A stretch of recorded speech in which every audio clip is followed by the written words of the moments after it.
Hello everyone, जय श्री राम, जय बालाजी महाराज। आज जो हम बात करने वाले हैं, डे 3 रहने वाला है हमारा आपकी क्लासेस के लिए। आज जो टॉपिक रहने वाला है वो पुरस्कार रहने वाले हैं, यानी कि अवार्ड्स रहने वाले हैं। ये अवार्ड्स आपके इंडिया में भी जो दिए जाते हैं वो सारी चीजें भी हम बात करने वाले हैं, और वर्ल्ड में जो अवार्ड दिए जाते हैं उसके बारे में भी हम बात करने वाले हैं। वीडियो के एंड में हम ये भी बात करने वाले हैं कि कौन से ऐसे क्वेश्चन है जो इस टॉपिक के अंदर से मिनिमम निकलते ही निकलते हैं, और आप किन जो जो टॉपिक होते हैं इनमें से कैसे कैसे क्वेश्चन आ सकते हैं। तो पीवाईक्यू भी हम इसमें डिस्कस करने वाले हैं। तो बिना टाइम वेस्ट करे सबसे पहले स्टार्ट करते हैं कि मेजर ध्यानचंद जो हमारा सबसे पहला पुरस्कार है भारत का, ये खेल रत्न पुरस्कार, इसे 1991-92 में स्टार्ट किया गया। ये राजीव गांधी खेल रत्न पुरस्कार के नाम से शुरू किया गया था, जिसे 2021 में प्रधानमंत्री नरेंद्र मोदी ने नाम बदलकर क्या दे दिया, मेजर ध्यानचंद खेल रत्न पुरस्कार। यह पुरस्कार भारत में खेल के क्षेत्र में दिया जाने वाला सबसे बड़ा पुरस्कार है। इस पुरस्कार में एक पदक, एक प्रशस्ति पत्र और 25 लाख रुपए दिए जाते हैं। मौलाना अबुल कलाम आजाद ट्रॉफी, यानी कि ये तो था हमारा खेल रत्न, ठीक है। अब हम बात करने वाले हैं मौलाना अबुल कलाम के बारे में। यह ट्रॉफी जो होती है 1956-57 में शुरू की गई थी। अगर हम बात करें जो ध्यानचंद पुरस्कार होता है, ये 2002 में स्थापित हुआ था। देखो, कंफ्यूज नहीं होना है, मेजर ध्यानचंद अलग, जो अवार्ड है वो अलग है, वो सबसे बड़ा अवार्ड होता है। लेकिन एक ध्यानचंद पुरस्कार है, इसको 2002 में स्थापित किया गया था। इसमें नगद पुरस्कार जो होता है वो 10 लाख रुपए होता है, और मेजर ध्यानचंद वाले में जो होता है वो हमारा कितना होता है, 25 लाख होता है। तो आपको कंफ्यूज नहीं होना है, अलग अलग से पहले समझ के चलना है अच्छे से। जिन्होंने अपने खेल में उत्कृष्ट प्रदर्शन किया है और सक्रिय जीवन में संन्यास लेने के बाद भी खेल की उन्नति के लिए योगदान करते रहते हैं। यानी कि यहाँ पर क्या रहता है कि देखो, ये खेल की उन्नति के लिए भी योगदान करते रहते हैं, हालांकि ये संन्यास ले चुके होते हैं, उसके बाद भी ये अवार्ड मिल जाता है। तो ये जो होता है इसको सिर्फ ध्यानचंद पुरस्कार कहते हैं। तो दोनों आपको समझ में होना चाहिए कि क्वेश्चन आपका ऐसा भी आ सकता है कि कौन सा ऐसा खेल रत्न था जिसका नाम बदल के मेजर ध्यानचंद पुरस्कार कर दिया गया। तो आपको याद रखना है राजीव गांधी खेल रत्न के बारे में। अर्जुन पुरस्कार के बारे में बात करें, यहां से बहुत सारे क्वेश्चन निकलते हैं, बहुत बारी पूछा जाता है। अर्जुन पुरस्कार ये 1961 में स्थापित किया गया था, 1961 में आरंभ किया गया था। इसे 15 लाख रुपए का नगद पुरस्कार दिया जाता है। इसके अंदर जो अमाउंट होता है वो 15 लाख का होता है, और ये 2001 से यह पुरस्कार केवल उन विभागों में दिया जाएगा जो निम्नलिखित श्रेणियों में आते हैं, जैसे ओलंपिक खेल, एशियाई खेल, राष्ट्रीय मंडल खेल, विश्व कप, वर्ल्ड कप जो होते हैं, विश्व चैंपियन विभाग, और स्वदेशी खेल, यानी कि जो डोमेस्टिक हमारे स्पोर्ट्स होते हैं वो। शारीरिक रूप से असमर्थ, यानी कि पैरा ओलंपिक में, या फिर ऐसे लोग जो कि शारीरिक रूप से असमर्थ हैं, डिसेबल लोग हैं, वो जो खेल खेलते हैं उसमें भी अर्जुन अवार्ड दिया जाता है। प्रत्येक वर्ष अधिकतम 15 अर्जुन अवार्ड पुरस्कार दिए जाते हैं। तो क्वेश्चन ये निकलता है कि आपसे ये पूछा जाता है कि ज्यादा से ज्यादा एक साल के अंदर कितने अर्जुन अवार्ड दिए जा सकते हैं। तो आपको याद रखना है 15। चलिए अब अलग बात करते हैं द्रोणाचार्य पुरस्कार के बारे में। इसे 1985 में शुरू किया गया था। द्रोणाचार्य पुरस्कार 2 श्रेणियों में प्रदान किया जाता है, मतलब द्रोणाचार्य जो अवार्ड होता है वो 2 पार्ट में दिया जाता है। कौन कौन से पार्ट्स होते हैं उसके बारे में बात करते हैं। सबसे पहले जो होता है वो जीवन काल में होता है, और दूसरा द्रोणाचार्य पुरस्कार नियमित होता है। जीवन काल के लिए 15 लाख रुपए और नियमित के लिए 10 लाख रुपए की राशि पुरस्कार स्वरूप और गुरु द्रोणाचार्य प्रतिमा की प्रदान की जाती है। दोनों में फर्क ये होता है कि इसके लिए कितने दिए जाते हैं, 15 लाख, और इसके लिए 10 लाख रुपए दिए जाते हैं। और दोनों के अंदर ही गुरु द्रोणाचार्य जो है, जो बहुत हमारे फेमस गुरु हैं हमारे सनातन धर्म के और हमारे हिंदुस्तान के, उसकी भी क्या देती है, प्रतिमा दी जाती है। अब बात करें प्रमुख पुरस्कार और सम्मान कौन कौन से हैं। अब हम ये जो बात करने वाले हैं ये हमारा वर्ल्ड का होने वाला है, ठीक है। इंडिया के हमने बात कर लिया, अब वर्ल्ड के हम कुछ बात करते हैं। नोबेल पुरस्कार जो होता है, नोबेल पुरस्कार की स्थापना स्वीडन के वैज्ञानिक अल्फ्रेड बर्नहोल्ड नोबेल ने 1901 ईस्वी में की थी। अल्फ्रेड बर्नहोल्ड नोबेल का जन्म 1833 ईस्वी में हुआ था, और स्वीडन के शहर स्टॉकहोम में हुआ था। ये 9 साल के थे तब ये वहां से जगह छोड़कर कहां चले गए थे, रूस चले गए थे। अब नोबेल पुरस्कार जो हमारे भारत में कौन कौन जीते हैं उनके बारे में हम बात करें। सबसे पहले अविंद्रनाथ टैगोर, 1910 के अंदर एक अंग्रेजी कवि W.B. यीट्स ने टैगोर की काव्य संग्रह को गीतांजलि को अंग्रेजी अनुवाद किया था, यानी कि इंग्लिश ट्रांसलेशन किया था। और इसकी प्रस्तावना लिखी थी, जिस पर उन्हें 1913 में क्या मिला था, नोबल अवार्ड मिला था। अगर हम बात करें सीवी रमन, ये बहुत इंपॉर्टेंट है, बहुत बारी पूछा जाता है सीवी रमन। इनकी खोज रमन प्रभाव के लिए इन्हें 1930 में भौतिक विज्ञान में नोबेल पुरस्कार दिया गया था। हरगोविंद सिंह खुराना, इन्हें 1968 के अंदर यानी कि 1968 के अंदर कृत्रिम जीन के संश्लेषण के लिए चिकित्सा के नोबेल पुरस्कार दिया गया था। मदर टेरेसा, इन्हें 1979 में इनके समाज सेवा संबंधी कार्य यानी कि समाज के लिए जो उन्होंने कंट्रीब्यूशन करा उसके लिए शांति का नोबेल पुरस्कार दिया गया था। तो ये लोग आपको याद रखना, अमरिंद्रनाथ टैगोर सबसे पहले, सीवी रमन है, फिर उसके बाद हमारे आते हैं हरगोविंद खुराना और एंड में है मदर टेरेसा। सुब्रमण्यम चंद्रशेखर, इन्हें 1983 में मिला था, जिनकी खोज चंद्रशेखर सीमा के लिए भौतिक का नोबेल पुरस्कार दिया गया था। अम्मा सेन, इन्हें 1998 में मिला था कल्याणकारी अर्थशास्त्र के लिए, यानी कि पहले मैं आपको बता दूं अर्थशास्त्र के लिए नहीं दिया जाता था। अगर हम बात करें अर्थशास्त्र के लिए जो देना गया था, इसके भी हम बताएंगे। तो अर्थशास्त्र के लिए जो दिया गया था पहली बार जो भारत की तरफ से मिला वो था अम्मा सेन को। अब बात करते हैं वीवी नायपाल, इन्हें 2001 में साहित्य का नोबेल पुरस्कार दिया गया था। अगर बात करें बैक्ट्रमन रामकृष्ण, भारतीय अमेरिकी रामकृष्ण को अमेरिका के थॉमस ई स्टेज और इजराइल की ई योनत के साथ प्रोटीन का निर्माण करने के लिए, किसका निर्माण करने के लिए, प्रोटीन का निर्माण करने के लिए राइबोसोम की संरचना और कार्य प्रणाली की खोज के लिए संयुक्त रूप से, मतलब कि ज्वाइंट में मिला था। ये इनको किस में मिला था, एक ग्रुप में मिला था, जो दो बंदे थे, मतलब तीन लोग थे, एक यूनत, एक स्टेजेस और एक ब्रैंडम रामकृष्ण, ये तीनों को मिला था संयुक्त रूप से 2009 में रसायन विज्ञान के लिए। ठीक है, किसके लिए मिला था, रसायन विज्ञान के लिए। कैलाश सत्यार्थी को 2014 में पाकिस्तान की मलाला यूसुफजई के साथ शांति के लिए नोबेल पुरस्कार दिया गया था। अब तक केवल दो ऐसे लोग हैं जो मृत व्यक्ति हैं, ये पुरस्कार दिया गया है। पहली बार एरिएक्सेल कॉर्फेडल्ट को दिया गया था 1931 में, और दूसरी बार जो दिया गया है संयुक्त राष्ट्र संघ के महासचिव डेग हैमरशोल्ड, जो 1961 में दिया गया। ये याद रखना है कि दो ऐसे मृत व्यक्ति थे जिनको दिया गया है, बाकी सबको जिंदा रहने पे ही मिला है। अब हम बात करें कि एक बारी मिलने के बाद दोबारा जो मिला है उन लोगों के बारे में हम बात करेंगे। तो यहां से इंपॉर्टेंट क्वेश्चन भी बनते हैं। मैडम क्यूरी को 1903 में रेडियो सक्रियता, रेडियो एक्टिविटी के लिए भौतिक की खोज के लिए मिला था, और 1911 में शुद्ध रेडियम रसायन के लिए निष्कर्षण के लिए दिया गया था। तो पहले कौन पर्सन थे, मैडम क्यूरी, याद रखना है, पहली ऐसी पर्सन थी जिनको डबल क्या दिया गया था, नोबेल पुरस्कार दिया गया था। लिनस पॉनिंग, ये 1954 में हाइब्रिड कक्षीय सिद्धांत रसायन के लिए और 1962 में नाभिकीय परीक्षण के लिए निषेध संधि के एक्टिविज्म शांति के लिए इनको दिया गया था। तीसरा जो मिला जॉर्ज बॉर्डिंग, जो 1956 में ट्रांजिस्टर भौतिकी और आविष्कार के लिए, और 1972 में अति चालिकता के सिद्धांत, यानी कि ये भी हमारा किस मतलब बायो में था, भौतिकी के लिए दिया गया। आगे फ्रेडरिक सेंगर, 1958 में इंसुलिन मॉलिक्यूल की संरचना के लिए, जो रसायन विज्ञान के लिए पार्ट है, और 1980 में वायरस न्यूक्लियोटाइड और सेक्वेंसिंग रसायन, जो रसायन पार्ट है उसके अंदर ये दिया गया था।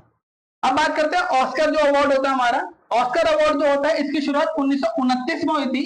ऑस्कर की जो पुरस्कार है ये विश्व जगत के लिए दिया जाता है और सबसे प्रमुख होता है, ये वर्ल्ड वाइड होता है और सबसे ज्यादा प्रमुख होता है ऑस्कर। तो अगर बात करें ऑस्कर के साथ नोबेल पुरस्कार को भी प्राप्त करने वाले पहले प्रथम व्यक्ति जॉर्ज बर्नार्ड शॉ थे। इन्हें 1925 में साहित्य के लिए नोबेल पुरस्कार मिला था, और 1938 में इसको बेस्ट स्क्रीन प्ले के लिए ऑस्कर पुरस्कार मिला था। तो याद रखना है ये नाम हमारा जॉर्ज बर्नार्ड, ये नाम याद रखना है आपको कि ये एक ऐसे पर्सन थे जिनको दोनों अवार्ड मिले हैं, ऑस्कर भी मिला है और हमारा नोबेल पुरस्कार भी हमें इसमें दिया गया है। महबूब खां की मदर टेरेसा को जो पहली बार नामांकित हुई थी, ए कैटेगरी की फिल्म थी जो पहली बार ऑस्कर में क्या हुई थी, नॉमिनेट हुई थी।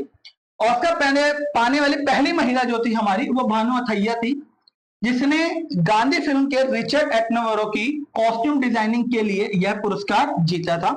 यानी कि गांधी मूवी के अंदर जो कॉस्ट्यूम उन्होंने डिजाइन की थी, किसकी डिजाइन की थी, रिचर्ड एटनबरो की, तो उसके लिए इनको क्या करना था, ऑस्कर अवार्ड मिला था।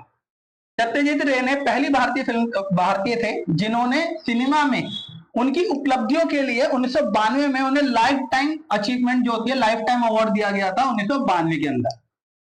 रेमन मैग्सेसे पुरस्कार, ये एशिया का नोबेल पुरस्कार कहा जाता है, बात करते हैं इसके बारे में। यह पुरस्कार फिलीपींस की सरकार द्वारा देश के तीसरे राष्ट्रपति रेमन मैग्सेसे की स्मृति में 1958 में प्रदान किए गए जाते हैं। इस पुरस्कार की स्थापना अप्रैल 1957 में की गई थी। यह एशिया का सबसे प्रतिष्ठित पुरस्कार है, यानी कि एशिया का नंबर 1 पुरस्कार है तथा इसे एशिया का नोबेल पुरस्कार भी कहा जाता है। तो याद रखना है, एशिया का नोबेल पुरस्कार किसे कहा जाता है? रेमन मैग्सेसे पुरस्कार को, या रेमन मैग्सेसे पुरस्कार क्या है? एशिया का नोबेल पुरस्कार। ये दोनों क्या है? एक दूसरे से इक्विवेलेंट है। तो एमसीक्यू में ये जरूर याद रखना है। साथ साथ ये भी याद रखना है कि इसकी जो स्थापना हुई थी 1957 में हुई थी, ठीक है। 1958 में ये इसकी चालू कर दिया गया था, ठीक है। अगर बात करें कि जो और पुरस्कार जो हमारे मेन है, यानी कि नोबेल पुरस्कार जो है वो किस किस एरिया में दिया जाता है, यानी कि साहित्य के लिए, चिकित्सा के लिए, भौतिकी के लिए, रसायन के लिए, शांति के लिए, ये सभी 1901 से चले आ रहे हैं। लेकिन मैंने आपको अभी बताया था कि अर्थशास्त्र बाद में इंक्लूड किया गया था, तो 1969 से अर्थशास्त्र में भी क्या है, इसको इंक्लूड कर लिया गया था। आगे जो है पुलित्जर पुरस्कार, ये पत्रकारिता में दिया जाता है, 1917 से दिया जा रहा है। ऑस्कर पुरस्कार जो है वो 1929 से स्टार्ट किया गया है। और आगे है कलिंग पुरस्कार, जो विज्ञान के क्षेत्र में ही दिया जाता है सिर्फ, यानी कि सिर्फ और सिर्फ किसमें दिया जाता है? विज्ञान के क्षेत्र में ही दिया जाता है। अब बात करते हैं भारत के कुछ और पुरस्कारों के बारे में। जो राष्ट्रीय पुरस्कार है गणतंत्र दिवस पुरस्कार, जो कि नागरिक पुरस्कार होता है, भारत रत्न जिसके नाम से इसको बहुत ज्यादा ये फेमस है। यह कला, साहित्य, विज्ञान और बड़े पैमाने पर जनसेवा में उत्कृष्ट कार्य करने के लिए देश का सबसे बड़ा राष्ट्रीय पुरस्कार है। इसकी शुरुआत 1954 में हुई थी। वह 26 जनवरी को भारत के राष्ट्रपति के द्वारा दी जाती है। इसके मेडल में पीपल के पत्ते के आकार पर सूर्य का चित्र अंकित करके रहता है। यानी कि क्या होता है, पीपल का पेड़ का जो पत्ता होता है उसमें सूर्य का क्या होता है, अंकित होता है।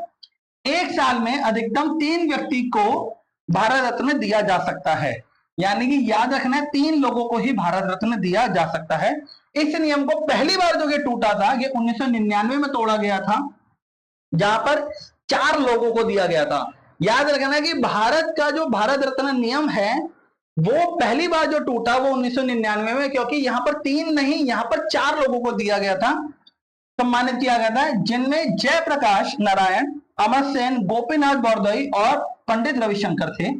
2024 में ये पुनः एक बार इसे नियम को तोड़ा गया और यहां पर 5 लोगों को यह पुरस्कार दिया गया है, ठीक है। तो याद रखना है, लेटेस्ट क्वेश्चन 2024 का यही निकलेगा कि 2024 में ये जो तोड़ा गया है, ये दोबारा से तोड़ा गया है भारत रत्न का जो नियम है, ठीक है। यहाँ पर 5 लोगों को दिया गया है और यहां से ये भी हो सकता है कि 2024 से पहले कि ये पहले कब टूटा था, तो याद रखना 1999 में। अब हम बात करते हैं पद्म पुरस्कारों के बारे में, उनकी कैटेगरी के बारे में। भारत रत्न के बाद दूसरा बड़ा सम्मान होता है ये। इसे भारत रत्न के साथ 1977 में बंद कर दिया गया था, लेकिन 1980 में ये फिर शुरू किया गया। यानी कि पहले क्या हुआ था, ये पद्म पुरस्कार भी क्या होता, पहले भारत रत्न से चलता था, लेकिन 1977 में उसको बंद कर दिया गया था, लेकिन 1980 में दोबारा से स्टार्ट हुआ। उसी तरीके से जो पद्म अवार्ड था हमारा, वो 1977 में बंद कर दिया गया और 1980 में दोबारा से स्टार्ट हुआ। पद्म विभूषण सरकारी कर्मचारियों द्वारा दी गई सेवाओं सहित किसी भी क्षेत्र के विशेष तथा उल्लेखनीय कार्य के लिए दिए जाने वाला दूसरा सबसे बड़ा राष्ट्रीय पुरस्कार है। यानी कि ये सेकंड नंबर पे आता है पद्म विभूषण। पद्म भूषण जो होता है, ये किसी भी क्षेत्र के लिए विशिष्ट कार्य के लिए सबसे बड़ा तीसरा अवार्ड होता है, और जो पद्मश्री होता है ये चौथा बड़ा अवार्ड होता है। तो याद रखना है, सबसे पहला आता है भारत रत्न, दूसरे नंबर पे आएगा हमारा पद्म विभूषण, तीसरे पे आएगा पद्म भूषण और चौथे पे आएगा पद्मश्री। अब बात करते हैं परमवीर चक्र, जो वीरता पुरस्कार, जो हमारे जो सोल्जर्स होते हैं, जल, दल और जो हमारी थल सेना होती है, उन तीनों में दिया जाता है। ये परमवीर चक्र ये वीरता के लिए दिए जाने वाला सबसे बेस्ट है, सबसे सर्वोच्च पुरस्कार है, जो थल, जल और वायु में दुश्मन के सामने बहादुरी के सर्वोत्कृष्ट प्रदर्शन में आत्म बलिदान के लिए दिया जाता है। आत्म बलिदान यानी कि जो हमारे सोल्जर जो बाउंड्री पे लड़ते लड़ते दुश्मनों के खिलाफ शहीद हो जाते हैं, ठीक है, तो आत्म विलीन हो जाते हैं, ये उनको दिया जाता है। ये मेडल या पदक कांसे का बना होता है, यानी कि किसका बना होता है, कॉपर का बना होता है, जिस पर एक और इंद्रवज्र अंकित होता है। इंद्रवज्र का मतलब होता है जो भगवान इंद्र थे उनका जो वज्र होता है वो अंकित होता है। और दूसरी ओर हिंदी व अंग्रेजी में परमवीर चक्र लिखा जाता है।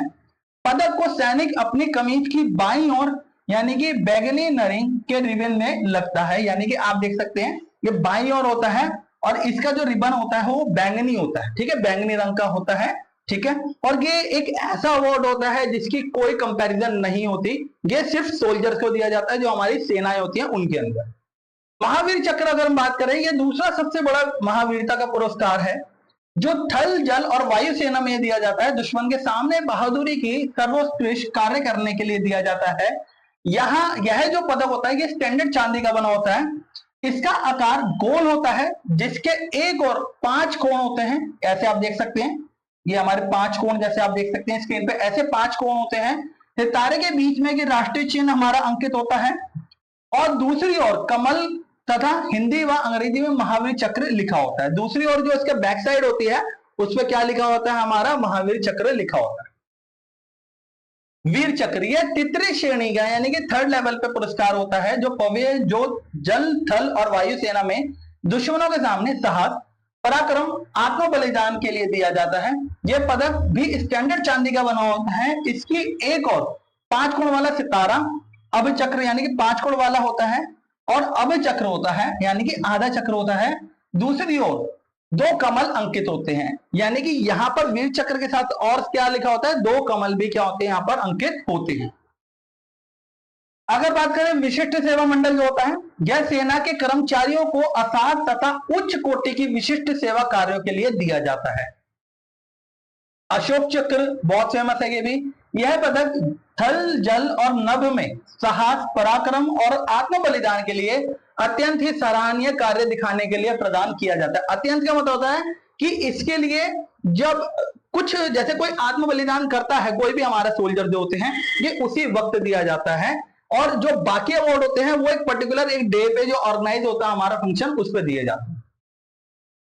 जीवन रक्षा पदक डूबने से, आग से या किसी भी तरीके से प्राण बचाने के लिए प्रदर्शित साहस एवं वीरतापूर्ण कार्यों के लिए यह पदक प्रदान किए जाते हैं। ये ऐसा अवार्ड होता है कि ये नॉर्मल पब्लिक के लिए होता है। ये क्या होता है कि कोई ऐसे जो वीर होते हैं हमारे बीच में, जो लोगों के बीच में जो साहस करके किसी लोगों के डूबने से, आग से या किसी भी तरीके से जान बचाते हैं, ये उसके लिए दिया जाता है, ठीक है। दादा साहब फाल्के पुरस्कार पाने वाले व्यक्ति। दादा साहब फाल्के पुरस्कार का प्रारंभ दादा साहब फाल्के के जन्म दिवस पर 1969 को हुआ था, 1959 को। यह सिनेमा के क्षेत्र में भारत का सर्वोच्च पुरस्कार है। अगर वर्ल्ड में जाए तो ऑस्कर है और इंडिया में अगर सबसे हम बात करें तो सबसे बड़ा पुरस्कार दादा साहब फाल्के होता है जो सिनेमा में दिया जाता है, जिसे प्रतिवर्ष राष्ट्रीय फिल्म पुरस्कार समारोह में दिया जाता है। अगर बात करें तो 1969 को सबसे पहले जो मिला था वो देविका रानी रॉड्रिक को मिला था। 1970 में वीरेंद्र नाथ सरकार को मिला था। 1971 में पृथ्वीराज कपूर को मिला था और 1972 में पंकज मलिक को। तो आपको ये दोनों याद रखने हैं, 1969 1970। इंफॉर्मेशन के लिए दोनों और ऐड कर दिए गए हैं, लेकिन 2 आपको स्टार्टिंग हमेशा याद रखने होंगे। भारत रत्न से सम्मानित व्यक्तियों की हम बात करें तो 1954 में जो भारत रत्न मिला था डॉक्टर सर्वपल्ली राधाकृष्णन को, चक्रवर्ती राजगोपालाचार्य को और डॉक्टर चंद्रशेखर को। 1955 में जो मिला डॉक्टर भगवान दास को, डॉक्टर मोक्ष गोंडम विश्वविद्या को और जवाहरलाल नेहरू को। 2025 में जो अभी तक ये अनाउंस किया गया है कि किस किस को मिलेगा, कर्पूरी ठाकुर, मनकोम्बो समयसेन, स्वामी शरण, पामुल पर्थी वेंकट और नरसिम्हा राव, लाल कृष्ण अडवाणी और चौधरी चरण सिंह को। तो ये इनके लिए अभी तक क्या हो चुका है कि सम्मानित हो चुका है कि इनको ये अवार्ड दिया जाएगा, ठीक है। क्योंकि अच्छा आप सोच रहे होंगे 2025 क्यों लिखा है, क्योंकि ये पहले से डिसाइड हो जाता है कि किसको देना है अगले साल। ज्ञानपीठ पुरस्कार के सम्मानित की बात करें हम तो 1965 में जी शंकर कुरूप यानी कि ओडा पुजाई मलयालम में, 1966 में तारा शंकर बंदोपाध्याय और गणदेवता बंगाली में, ठीक है। ये दोनों आपको याद रखने, ज्ञानपीठ पुरस्कार होता है ये। अब जो ये हमारा टॉपिक है कि हमारा लगभग यहाँ खत्म होता है। अब हम वो क्वेश्चन डिस्कस करने वाले हैं कि जो इस चैप्टर से, इस टॉपिक से आपके निकलते ही निकलते हैं और PYQ है, यानी कि एमटीएस में, CGL में, CHSL में, स्टेनो में बहुत सारी जगह पूछे गए हैं, ठीक है। तो पहला क्वेश्चन है हमारा कि एथलेटिक्स के क्षेत्र में 2016 का अर्जुन पुरस्कार किसे दिया गया था? तो विकास गौड़ा को, नीरज चोपड़ा को, ललित बाबर और सीमा पुनिया। एथलीट आपको बता दो, जो हमारे एथलीट्स होते हैं उनके क्षेत्र में जिन चारों में से आपको जाना पहचाना नाम लग रहा होगा नीरज चोपड़ा, जो जेवलिन बॉय के नाम से फेमस है। यहाँ ये बिल्कुल बात ठीक है कि इन्हीं को ये क्या मिला था, अवार्ड मिला था। अब महाबलेश्वर सेल को किस भाषा में काम के लिए सरस्वती सम्मान दिया गया है? अंग्रेजी में, मलयालम में, कोंकणी में, हिंदी में। आपको नाम से भी आइडिया लगाना, महाबलेश्वरम सेल है तो क्या है, अंग्रेजी तो होगी नहीं, हिंदी भी होगी नहीं, अब मलयालम और कोंकणी बची, तो आपको याद रखना कि मलयालम में दिया गया था। थर्ड है, ग्रैमी पुरस्कार किस क्षेत्र में दिया जाता है? ग्रैमी का आपको याद रखना है कि अभिनय, संगीत, गायन और मुक्केबाजी, यानी कि याद रखना है कि कौन से में दिया जाता है, संगीत में दिया जाता है। हनी सिंह ने भी एक बार गाने में बोला था कि ये जो अवार्ड है ये किस में दिया जाता है, ग्रैमी अवार्ड दिया जाता है किसमें, सिंगिंग के लिए दिया जाता है। नेक्स्ट क्वेश्चन के बारे में बात करते हैं। भारत रत्न जो पुरस्कार होता है पाने के लिए पहली महिला कौन थी? तो याद रखना है मदर टेरेसा, लता मंगेशकर, इंदिरा गांधी या सरोजिनी नायडू। जनरली जो बंदे इसको टिक करेंगे वो करेंगे मदर टेरेसा को, तो ये गलत होगा। इसका सही आंसर है लता मंगेशकर। इन विच फील्ड द सरस्वती सम्मान अवार्ड इज गिवन? सरस्वती सम्मान किस क्षेत्र में दिया जाता है? संगीत में, साहित्य में, पत्रकारिता में या नृत्य में? तो ये याद रखना है कि किस में दिया जाता है, साहित्य के अंदर ये दिया जाता है। निम्नलिखित में से किस खिलाड़ी को राजीव गांधी खेल रत्न पुरस्कार मिला है? गीता फोगाट को, साइना नेहवाल को, दीपिका कुमारी को, कपिल देव को। तो आपको याद रखना है किसको मिला है, साइना नेहवाल को। ठीक है, ये ऐसे क्वेश्चन है जो आपसे हर साल मतलब कुछ ना कुछ घूम के किसी ना किसी फील्ड में आपको घूम के क्वेश्चन मिल ही जाएंगे। तो ये क्वेश्चन भी बहुत इंपॉर्टेंट है और टॉपिक मैंने आपको बता दिया है पूरा, उसके अच्छी तरीके से आपको समझ में आ गया होगा ऑलमोस्ट। अब नेक्स्ट क्वेश्चन जो हमारा है, निम्नलिखित में से कौन सा पुरस्कार खिलाड़ियों को खेलों में आजीवन उपलब्धि के लिए दिया जाता है? Which of the following award is given to a recognised player life time achievement in the sports? तो द्रोणाचार्य पुरस्कार, ध्यानचंद पुरस्कार, राजीव गांधी खेल रत्न और अर्जुन पुरस्कार। तो आपको याद रखना है कि ध्यानचंद पुरस्कार क्या होता है, लाइफ टाइम अचीवमेंट के लिए दिया जाता है। क्वेश्चन नंबर 8 है, यह भारत की सभी सैन्य शाखाओं के अधिकारियों और अन्य सूचीबद्ध कार्मिकों के लिए सर्वोच्च वीरता का पुरस्कार है। मतलब हमें ये बताना है कि इनमें से कौन सा पुरस्कार है। तो इसका जो आंसर होने वाला है, इसका होगा answer number 1A, that is the Paramvir Chakra. ठीक है, क्वेश्चन नंबर अगर हम 9 की बात करें, शांति स्वरूप भटनागर पुरस्कार किस क्षेत्र में दिया जाता है? शांति के लिए, चिकित्सा के लिए, विज्ञान और प्रौद्योगिकी के लिए या अर्थशास्त्र के लिए? तो ये जो दिया जाता है विज्ञान और प्रौद्योगिकी के लिए ये दिया जाता है। ओके, नेक्स्ट क्वेश्चन की अगर हम बात करें, निम्नलिखित में से कौन से प्रथम डॉक्टर शांति स्वरूप भटनागर पुरस्कार विजेता थे? M.N. Saha, K.S. Krishnan, C.V. Raman या S. चंद्रशेखर? तो इसका जो आंसर होने वाला है K.S. कृष्णन, इसका आंसर होने वाला है। ठीक है, और ये सारे क्वेश्चन जो है आपके CGL MTS के सारे वही क्वेश्चन है जो रिपीटेड क्वेश्चन है। ठीक है, हाँ ये कह सकते हैं कि ये क्वेश्चन दोबारा नहीं आएंगे या फिर आने की चांस बहुत कम होते हैं, लेकिन आपको इसी तरीके से क्वेश्चन देखने के लिए मिलते हैं। ठीक है, क्वेश्चन नंबर 11 है, एक्टर को फिल्म फेयर अवार्ड 2021 में लाइफ टाइम अचीवमेंट अवार्ड किसको सम्मानित किया गया था?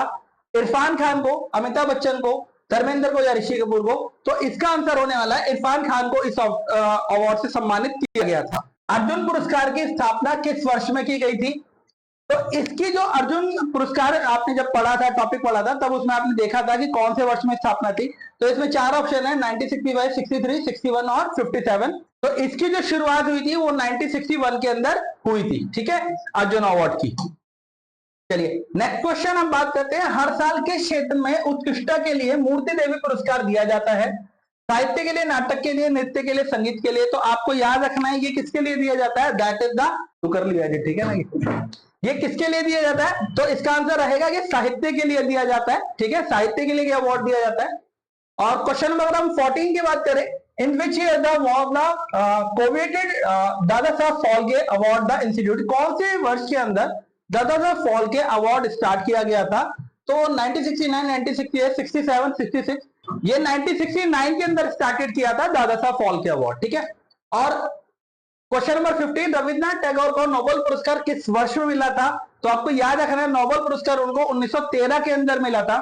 ये जो क्वेश्चन थे ये सारे वही क्वेश्चन थे जो आपको अच्छे तरीके से प्रिपेयर करने हैं।